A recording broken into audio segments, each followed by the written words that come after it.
Kaixo, bideo honen bitartez, landa geografia azalduko dizut. Landa geografía es geografía rural, todo lo que tiene que ver con el primer sector. Beraz, lehenengo sektorearekin lotuta, landa geografia. Bertan ikusten duguna, gazteleraz da dehesa bat.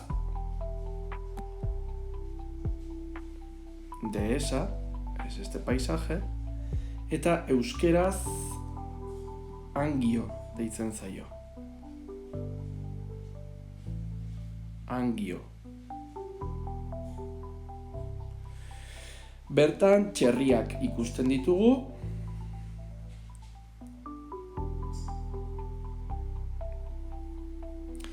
Eta baita zuhaitzak. Zuhaitz hauetatik kortxoa ateratzen da. Botilak isteko. Zuhaitz hauek dira erkametzak.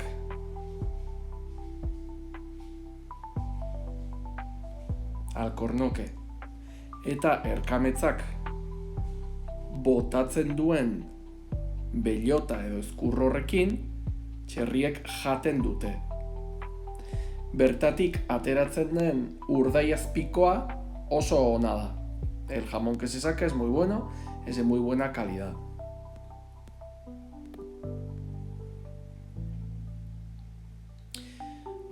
Ikusiko ditugu Europar Batasuna, Espainia eta Euskal Herria.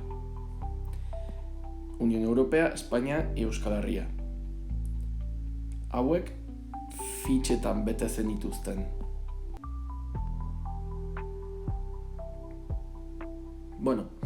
Europar Batasunean produktibitatea handia da, alta produktibidad. Biztanleria landunaren 4% egiten du, los trabajadores 4%, eta barne produktu gordina 1,3%koa da. Barne produktu gordina es el PIB. Producto Interior Bruto o la riqueza que se crea en un territorio. De todo eso, el 1,3% viene del primer sector. Hori Europar Batasunean. Zer ekoizten dira? Zerealak, barazkiak, fruta, patatak, eta zerealen barruan garia, espelta, artoa.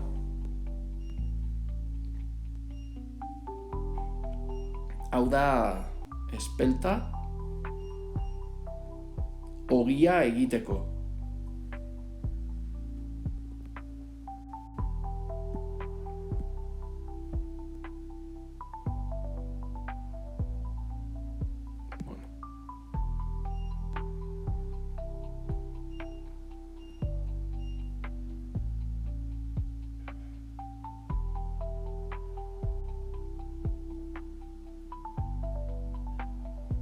Esnea eta haragia ere bai, eta produkzio intentsiboa ematen da Europan, agrikultura intensiba, baita estentsiboa, agrikultura extensiba, eta ekologikoa. Intentsibo edo estentsiboaren artean, lurraren baliabideak gehiegi ustiatu edo dauzkagun baliabideak erabiliz ustiatzean datza.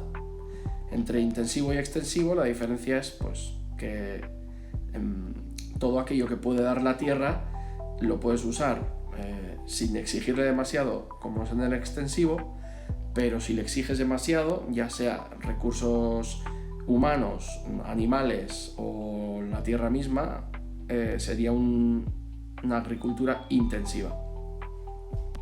Azaleraren 40%, 40% de la superficie, eta ustiategien 76% txikiak dira.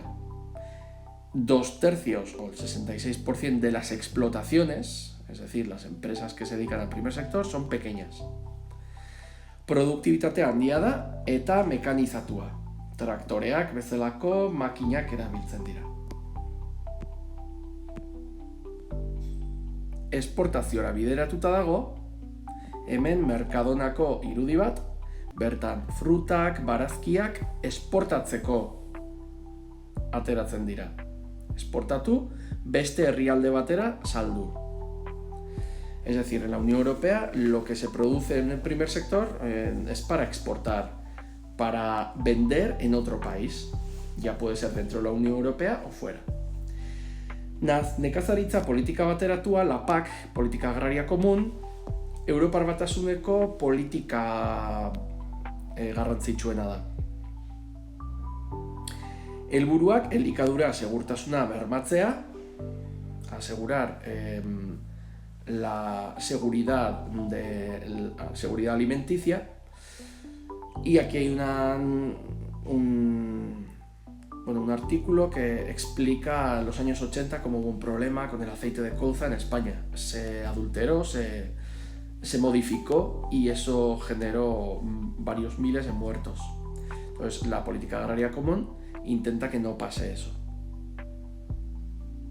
Horrez gain, lehiakortasuna hobetu, mejorar la competitividad, animalien osasun baldintza eta ongizatea hobetu, mejorar las condiciones de los animales, eta hemengo albiste hau ez da Europar Batasunekoa, beste toki batekoa da. Esto es lo que no quiere que la Unión Europea suceda. Ingurumena errespetuz ekoiztu, respetar el medio ambiente, landatarren ongizatea bermatu, pues que la gente que vive en el entorno rural tenga un nivel de bienestar mínimo, ekonomia dinamizatu, landa eremuetan, eta aurrekontua, el presupuesto, txikituz joan da. Hasieran oso aurrekontu handia zeukan Europar Batasunak. Orain ez hainbeste. Arrantzari dagokionez, Europar Batasuna laugarren ekoizle nagusi da munduan. Es el cuarto productor más grande del mundo. España, Danimarka eta Frantzia azpimarragarrienak dira, edo ekoizle nagusiak, eta nekazaritza politika bateratua bezala, NPB bezala, APB edo arrantza politika bateratua ematen da. Zertarako produktibitatea handitzeko. Para mejorar la productividad, la política de la pesca común. Erreformak izan ditu, ustiapen jasangarria bermatzeko, eta hau ez gertatzeko, ekosistemak babesteko, para proteger los ecosistemas, gizakien osasuna bermatzeko, al igual que con la agraria, para asegurar un mínimo de bienestar con la pesca, eta hau da anisakiz izeneko parasito batekin dagoen arazoa. Eta bizimaia bidezkoa bermatu. Arrantzaleak gaur egun Europar Batasunean atzerritarrak dira, kanpotik datoz, eta beraien bizi baldintza mínimo bat bermatu behar da. Hay que asegurar un nivel de vida mínimo para los pescadores. Kuotak jartzen ditu politika honek, gutxieneko neurriak, debekualdiak, tamaños mínimos de pesca, peces pequeños no, eta debekua, es prohibición, leku batzuetan ezin da arrantzatu. Acuicultura sustatu nahi da, hay que fomentar la acuicultura, que sería como la agricultura del agua.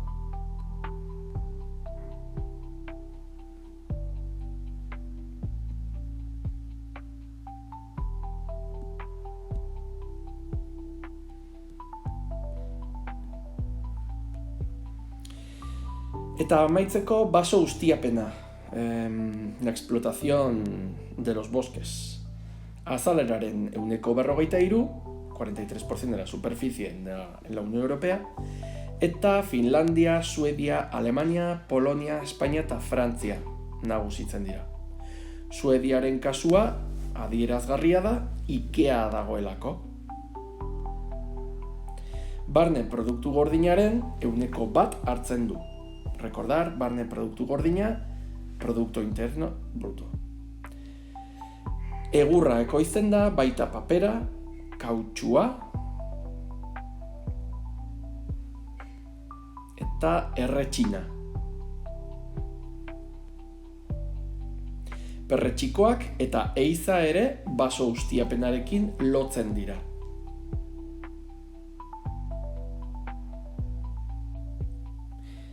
Espainiako lehenengo sektorea oinarrizkoa da ekonomian. Es básico en la economía. Europar Batasuneko balio osoaren 12% ematen du. Esto significa que el 12% de todo el valor del sector económico primario de Europa proviene de España. Laugarren ekoizlea da, Europan, beste jardueretan eragin handia dauka, hau da, bigarren sektorean, hirugarren sektorean, askotan lehenengo sektoreko gauzetatik lan egiten dute. Esto significa que en las otras actividades, en los otros sectores, según el sector industrial, de servicios, se basan muchas veces en el primer sector. Por ejemplo, una industria láctea pues depende del ganadero. Exportazioen zati handi bat kanpora doa, eta hemen ikusten da Atlas, Harvard Unibertsitateko Atlasa. Bertan ikus daitezke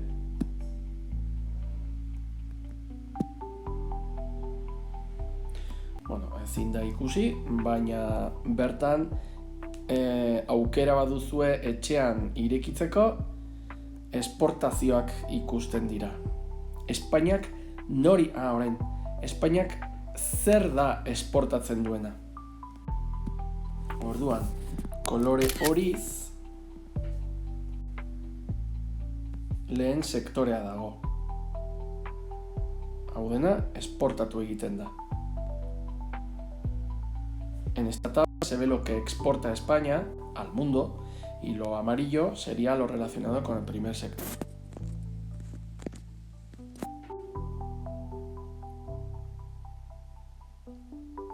Bueno, higaduratik babesten du, higadura es erosión. El viento, la lluvia, etc. erosionan el suelo, lo gastan.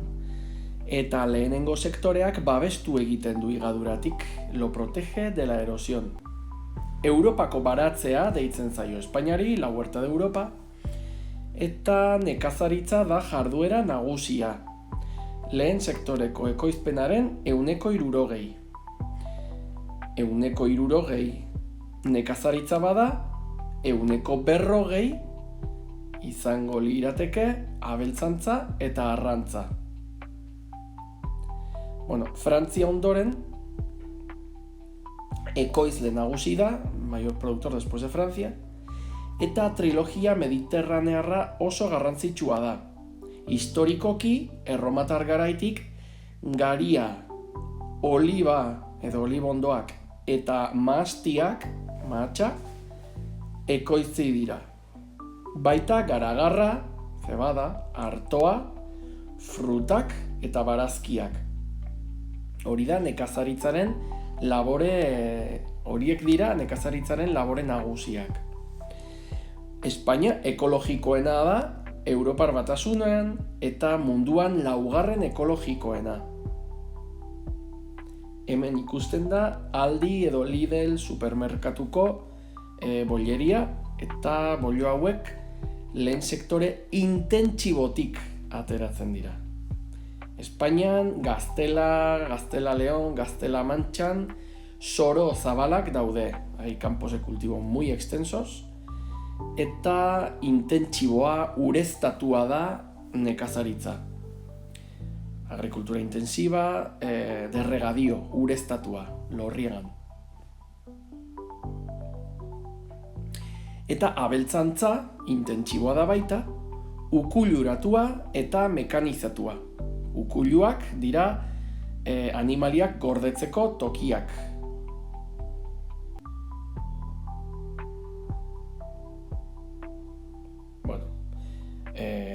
establos, cuadras o... ahora se me ha olvidado el nombre, para las aves, corrales. Eta Europan lehenengo, bigarren edo hirugarren ekoizlea da, primer, segundo, tercer productor. Txerrietan lehenengoa, Aragoi eta Katalunian, baina hau ez da abeltzantza estentsiboa, baizik eta abeltzantza intentsiboa. Ardian ere lehenengoa, Meseta edo Gaztela eta Leon, Gaztela Mantxa, Extremadura, Andaluzia.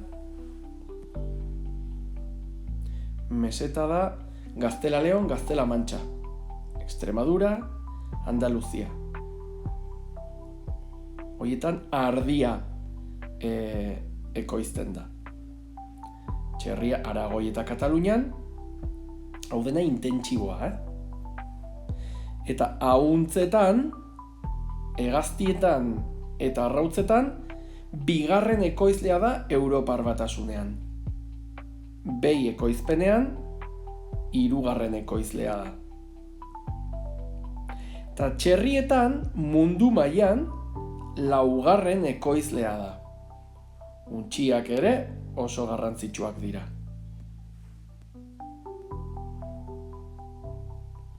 Arrantzari dagokionez, Europan hirugarren ekoizlea da, tercer productor, eta bertako kaletan arrantzatzen da, eta batzutan urrunera doaz, hitzarmenak dituztelako. Hitzarmenak edo akordioak son pactos con otros países para ir lejos, urrunera joateko.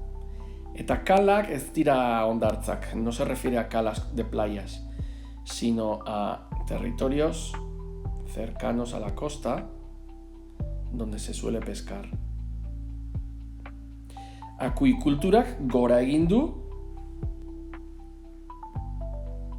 eta muskuluak nagusitzen dira.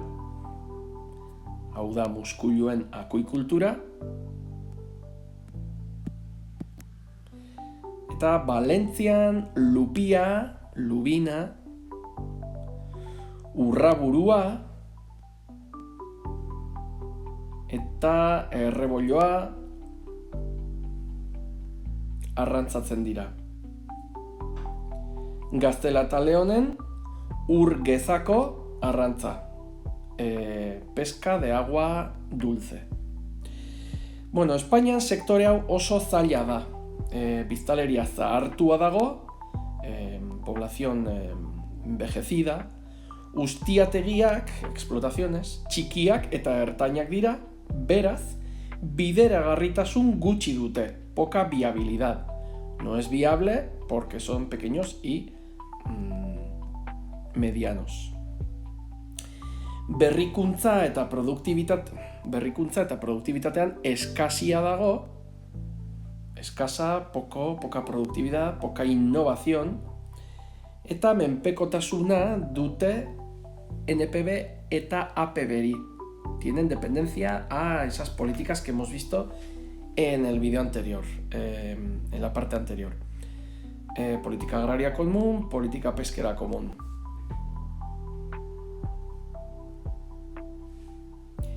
Bueno, eta parte honetan Euskal Herriari buruz arituko gara. Mekanizatutako sektorea da.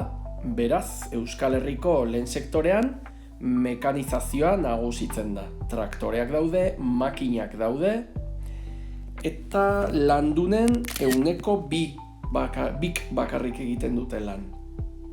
Solo el 2% trabaja en el primer sector. Eta barne produktu gordinaren 1,5% ateratzen da lehen sektoretik. Gogoratu, barne produktu gordina, gazteleraz, Producto Interno Bruto. Beraz, dirua. Dirua, langileak. Kalitatezkoa da lehen sektorea Euskal Herrian eta bertako kontsumoa, konsumo lokal, nagusitzen da. Minifundioak ditugu, hau da, ustiategi txikiak, eta errentagarritasuna txikia da, urria da, poca rentabilidad. Erreleboarekin arazoak. Nork egingo du lan? Zaharrak hiltzen direnean, gazteek ez dute lanik egin nahi. Horretarako dago Gaztenek programa. Gazteentzako diru laguntzak lan egiteko lehen sektorean. Emakumeen papera oso garrantzitsua da. Goruntz doa, gora doa emakumearen papera. Kontserbetan 97% egiten du lan, baina arrantzan ez dago emakumerik. Horretarako, urte honetan, 2015ean, Eusko Jaurlaritzak emakume nekazarien estatutua argitaratu zuen. Publicó este documento para regular la situación de la mujer trabajadora en el primer sector. Bueno, eta berrikuntzan inbertsio txikia ematen da, poca inversión en innovación.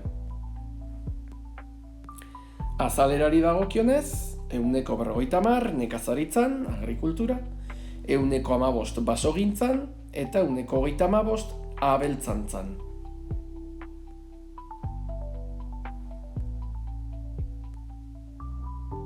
Bertako kontsumorako irudia, Eusko Label, kalitatezko produktuak. Minifundioak hemen Euskal Herrian, tamaina txikiko ustiategiak dira. Tamaina txikia dute, oso txikia. Lehorrekoak dira.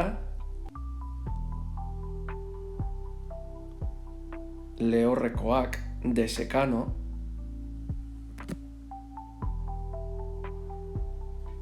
Desekano euria egiten duelako eta ez da ureztatu behar. Beraz, nahikoa da euria ereiteko.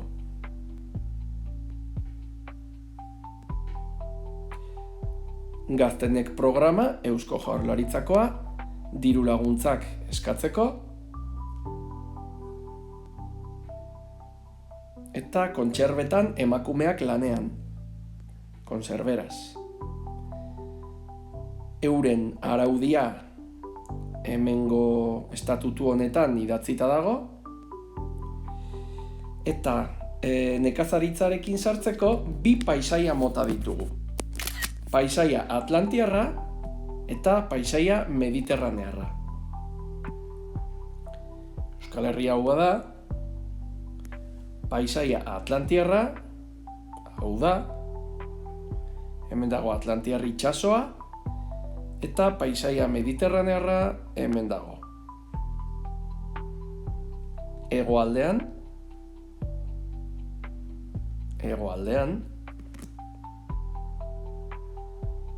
al sur, eta iparraldean, al norte.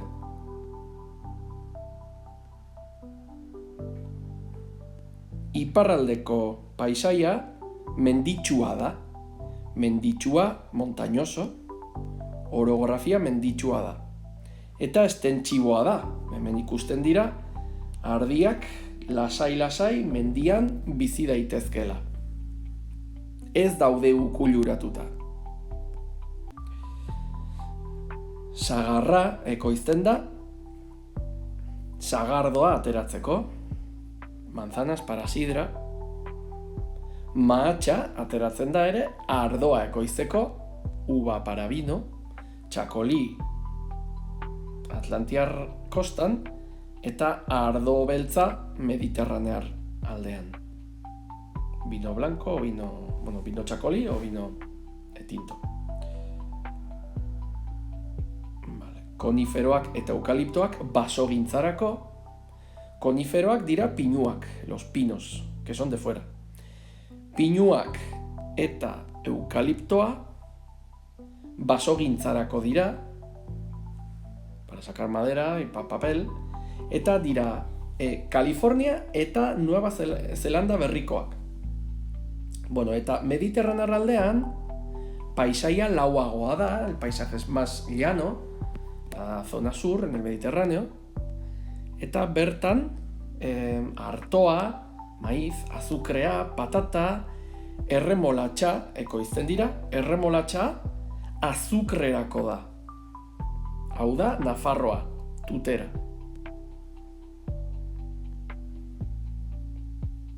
Bukatzeko, abeltzantza Gipuzkoan da nagusi, mekanizatua eta tradizionala batera daude. La ganadería está mecanizada, pero también se usa mucho la tradicional y Gipuzkoa destaca entre todas. Esneak behera egin du, intentsiboa dau, haragiak gora egin du, gero eta haragi gehiago. Betizu da euskal behia.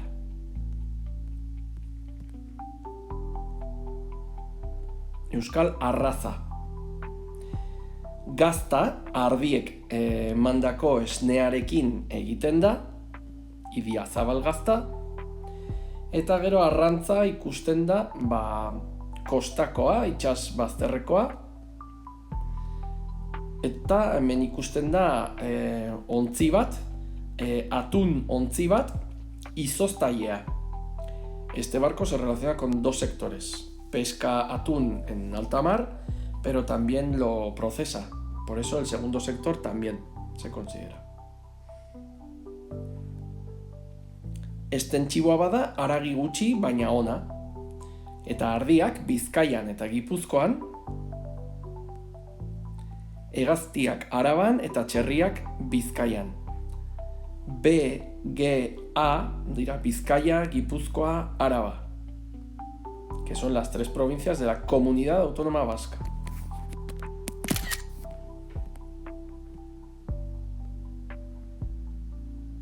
Euskal Herriko mapa historikoa hau da. Parte hau dago Frantzian, Pirineoak, eta parte hau dago Espainian. Bi estatu daude. El País Vasco se divide en dos estados.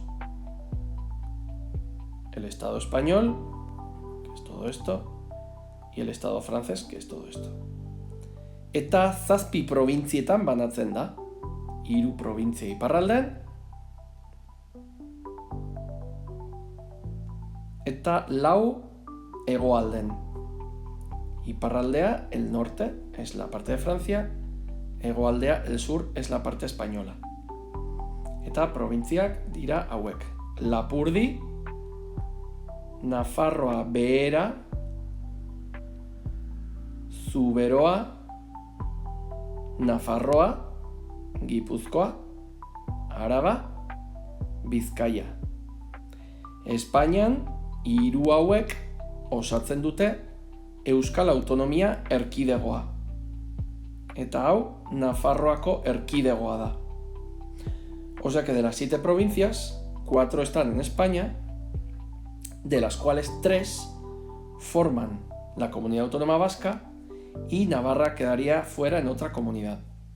Sin embargo, las 3 provincias del norte están en Francia y conforman lo que sería el País Vasco francés. Nosotros les llamamos Iparralde. Eta hori da guztia, espero dut gustatu izana.